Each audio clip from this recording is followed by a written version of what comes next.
Next question of the night. Sir, why is copper widely used? No? Why is copper widely used in wires? Letter A, it is the cheapest metal.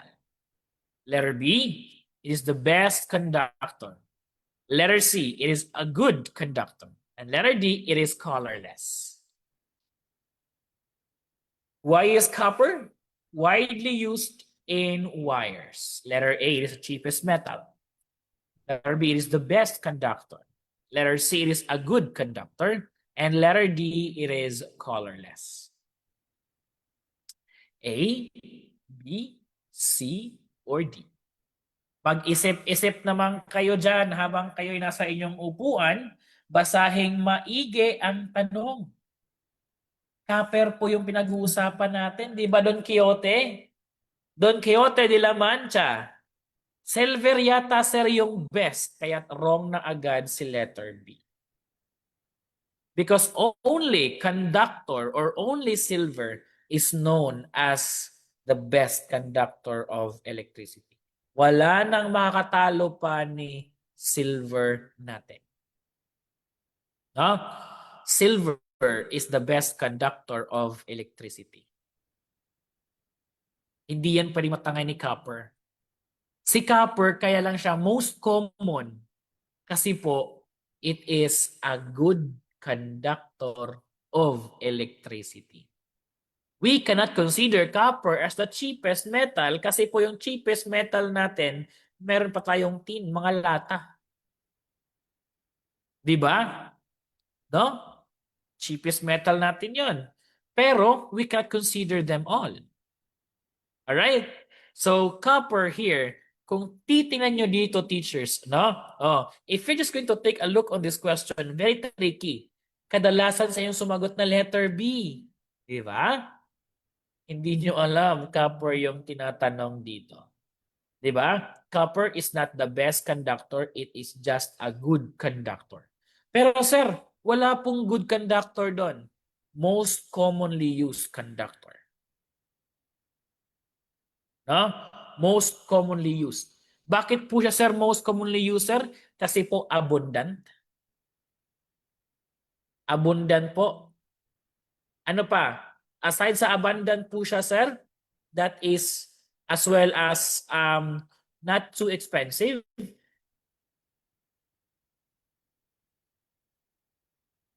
Ano pa? Good conductor of electricity. No? Yan. That is actually our copper. What's the symbol for copper? What's the symbol for copper, teachers? Ha? What's the symbol for copper natin ngayon? Wala na. Agoy. Bakit mayroong symbol na ako? Babalik tayo dito sa table of elements. Cu.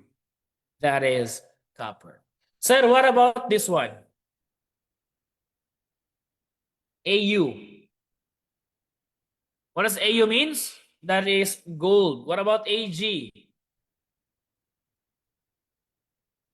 No? This is actually silver. So what about Al? Yan. Etong apat na to, dito lang umiikot ang ating tinatawag na good conductors of electricity po natin. Sir, do we have aluminum? Aluminum wires? Do we have aluminum wires in our electrical system? Yes or no? Sir, meron ba tayong aluminum wires sa electrical system natin? Saan ginamit si aluminum wires? If yes, ang sagot mo. Where do we use aluminum wires? Di ba? Di ba? James Brigente. No? Shout out po sa lahat po ng ating mga nasa Facebook viewers tonight. Good evening, Sir Chan from BTV TED Welding and Fabrication Technology 4-2B. Ano? Grounding? Okay. Tama, no? Tama, di ba? Grounding wire natin yung ano. No? Nasa France ako today kaya medyo lag. Hoy, wag ka, Zilong. No? Wag kang masyadong ano dyan. Sa France nga napakabilis ng wifi nila, naglalag ka pa dyan. Gulat kami sa iyo, ano? Di ba, teachers, aluminum wires are ginagamit po sila in the transmission lines.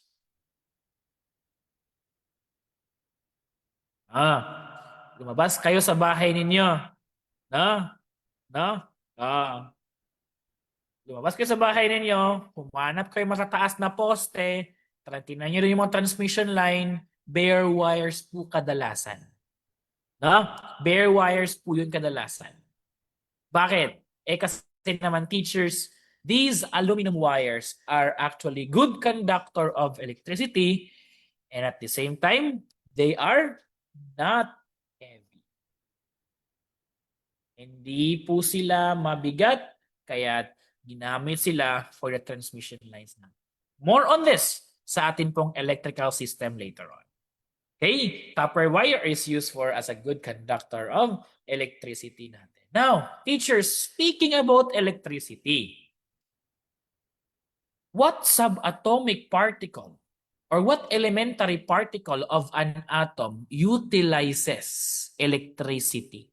Yun yung tanong, di ba?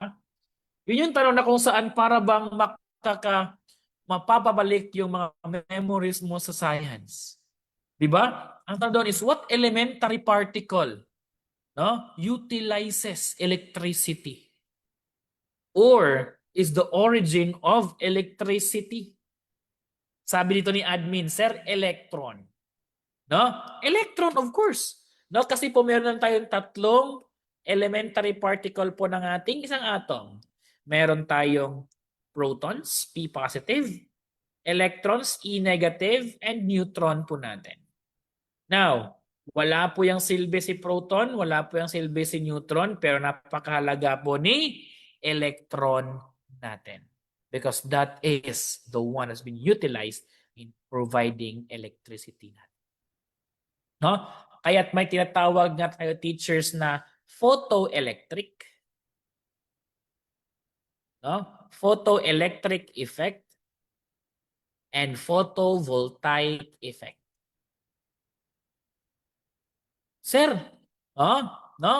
Sir, photoelectric effect at saka photovoltaic effect. Ano po yung mga effect na yan, sir? Pag-uusapan natin yan sa electrical session natin. No? Kung ano ba yung rason, bakit nga ba gumagana yung mga solar panels natin? What is in sunlight? Bakit ba nakapag-produce po siya ng energy? No? Or, bakit po ba, sir, yung mga lolo't lola namin, pag ibinibilad yung mga battery sa araw, tanghaling tapat, pagka alas 3 kukunin nila upang pahinga, makapagpaandar na po yun ng radyo. Tama? Di ba? Di ba naalala niyo yung mga lolo't lola ninyo sa mga bukiring bahagi? Ako, experience ko yan personally. No? Around 10 in the morning, nako, ibinibilad ko na yung araw na yan. Ibinibilad ko na yung baterya na yan. Diba? At dito din malalaman between photoelectric and photovoltaic effect. And that is in the electrical systems natin. At hold on lang kayo sa ating electrical system. Next question of the night. A tool used to bore holes in metal. No? A tool used to bore holes in metal is a blank. Letter A, drill. File, saw, hammer. Gusto kong sumagot dito yung taga FSM, no? FSM. Gusto ko taga FSM. No? Di example kaya ako. No? FSM group, anong sagot niyo dito? Oh, di ba? Last time teachers, ano? Oh, by the way, if your university or if your campus would like to have a session with Sir Chan, just message me lang po. No, I am willing no to be there in your school for a lectureship natin. No? I think I will have my session sa Carlos Hilado Memorial College, Memorial State University sa KAMSU. No? Sino dito yung mga taga Carlos Hilado Memorial State University? No? So later on, hopefully, I can visit the school later on. No, para at least doon tayo magkakaroon ng face-to-face natin. Doon pa din dito sa ano ba 'yun? Sa USTP, Oroquieta City campus, no? Ayan, may session po din po tayo doon. I think January na po yun or February yata. No? Teachers, the answer here is not hammer. Diba? Is not hammer. A hammer is used for striking eh. No? Striking to. What about sir saw? Of course, cutting. So what about file? No? What about file, sir? Of course, smoothing. No? What about drill? Of course, ito na yung sa mukha ng katabi mo ngayon. Boring. No? Ah, 'di ba? Drill is for boring holes, file is for smoothing surfaces, saw is for cutting, hammer is for striking natin. Kung teachers, no, actually meron pa to, 'di ba? Meron tayong type of drills. Meron tayong type of files. Meron tayong type of saws, meron type of hammer. Isa-isahin natin to sa bawat industrial arts natin later on. No? Kaya eto pala ngayon, teachers, alalahanin nyo na medyo malawak-lawak pala. No? Malawak-lawak pala, sir, ang industrial arts o yung buong subject ng TLE, sir. No? Eto tayo, teachers. This is what we call as drill. No? Sir, is it portable or not? Sir, is the picture speaks about portable drill or not? Portable drill or not? Hindi po siya portable drill. Bakit po sir? What's the condition? Pag sinabi ting portable drill, portable grinder, portable ano, what's the condition there? No? Pag sinabi ting portable, teachers, it may not be using a direct power from the electricity or electrical wiring connection. It does not use AC power. Rather, it uses DC in a form of battery. No? Ayan. Sir, ang drill ba isang power tool or isang hand tool? No? Minsan may narelito dito eh. Sir, power tool ba yan, sir? Or hand tool? Kasi sir, kapag power tool, gumamit siya ng electricity. Tama nga naman. Pero, etong drill natin ngayon is hindi po siya gagana kapag hindi mo ginamitan ng kamay. Kaya hand tool pa rin siya. Therefore, alin ba talaga yung totoo? Is it hand tool or power tool? Very good, admin. Lahat ng mga equipment, lahat ng mga tool na gumamit po ng power supply, gaya po ng electricity, gaya po ng pneumatics, gaya po ng new hydraulics natin, they are automatically labeled as our power tool. Uy, parang gusto mo na si admin, Zilong, ano? Uy, admin, magpakilala ka raw. Si Zilong, hanap ng kaduo. No? Ito na, kay aga-aga pa. Ano? Kay aga-aga pa. Dito pa talaga kayo di ba? O teachers, etong file natin may marami tayong mga positions. No? May maraming uri tayo. But always remember, a file is just only to remove small amount of material. But it cannot remove a large amount of surface natin. No? Kaya file natin, teachers, is a hand tool po siya. Drill is considered as our power tool. File is a hand tool. Saw is a hand tool. Hammer is a hand tool natin. Sabi ni Fernalyn Raquel, beauty care be like, akala ko sa file lang ipangkamay. Huy! No? Oh, di ba? Beauty care be like, nakakala sa file is pangkamay lang. O hindi po, ma'am. Pumunta ka sa metals and engineering, may file ka makikita doon. Pumunta ka sa carpentry, may file ka makikita doon. No? Pumunta ka sa beauty care, may file ka makikita doon. Pumunta ka sa office, may file pa rin doon. 'Di ba? Sa CSS, may file pa rin, ma'am, 'di ba? Kay dami-dami na 'yan. Kaya teachers, maganda kapag TLE major ka. Kasi ang utak mo, halo-halo na. 'Di ba? Let's proceed, teachers, to the next question of the night. Sir, bakit nga mo tayo nagsusuot ng rubber? Huy! No? Why do electricians wear rubber gloves? Letter A. Rubber is safe from hazardous things. Letter B. Rubber protects from electric shock. Letter C. Rubber does not allow water to pass through. And letter D. Rubber is expandable.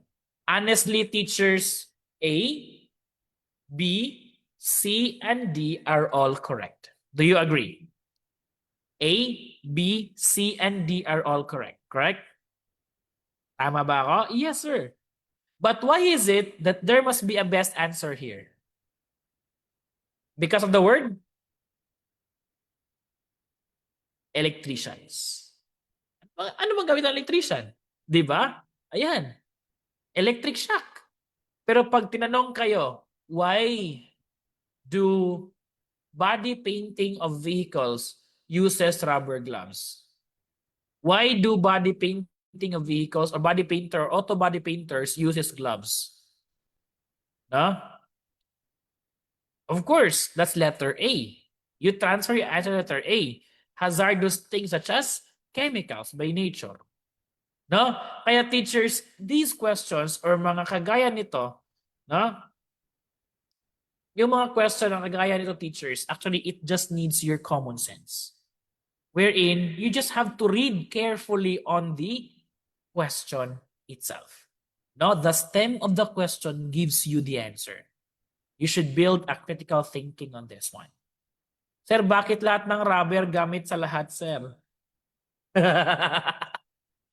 Ano pang rubber na gusto mo, Zilong, na i-mention natin, ha? No, parang may ibang rubber ka dyan, ha? Next question of the night, teachers. Eto, sir, a loose screw is found on a cabinet.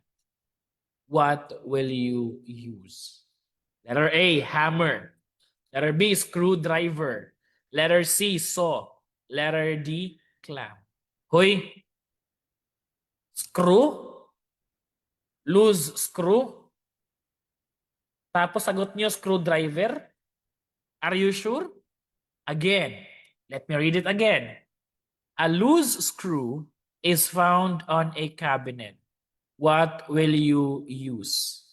Hammer, screwdriver, saw, or clamp? A, B, C, or D? What's your correct answer here?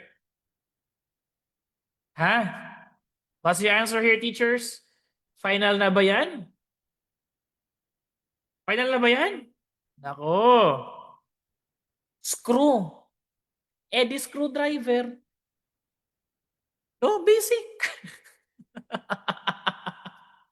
Oy, nako, no? Pag nasa katwiran, ipaglaban mo. No? Pag nasa katwiran, ipaglaban mo. Huwag kang mapapabudol. Pilipinas, gumising ka. No?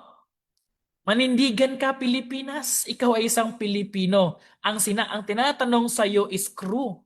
Eh bakit paggagamit ng clamp? Ito yung clamp, oh. No? Yan yung clamp. Eh para saan kaya yan? No? Walang biruan tonight, sir. Fernalyn, no? No? Ayan. A loose screw, of course, screwdriver. Basic lang yan, di ba? Kapag nail is to hammer, wood is to saw, clamp is for holding objects. No? Para i-grip, para hindi na mag-loose. Di ba? Eto teachers, no? Pag-uusapan yung screwdriver. Minsan kasi sa exams, dalawa lang yung choices eh. No? It is a flat end screw. No? It is a slatted screw. Ang tawag dito teachers kapag ganyang forma, slatted lang po yan. No? Slatted screw. Okay? Tapos, ang katumbas po niyan is flat screw. Okay? Tapos, ang isang screw naman teachers, ay dili, flat screwdriver. Flat screwdriver. Now, ito naman teachers, pag tinatayong kayo dito, a cross-slatted screw. Bakit ba nawawala yung sinusulat ko? A cross-slatted screw. Huh? Ang tawag natin dito, ang gawin natin dito is, what tool are you going to use to have a cross-slatted screw? Or to fix a cross-slatted screw? Very good. The answer here is Phillips screw.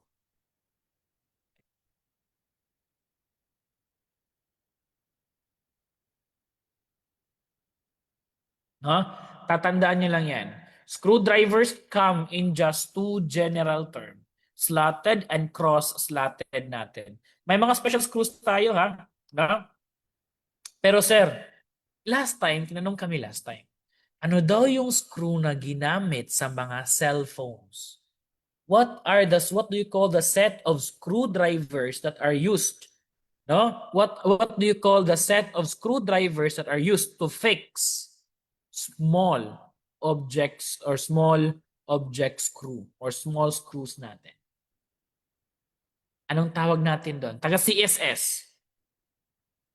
CSS group dito ngayon. I know may mga taga CSS dito. Anong tawag doon sa set of screw na kung saan you are going to use it in fixing your system unit?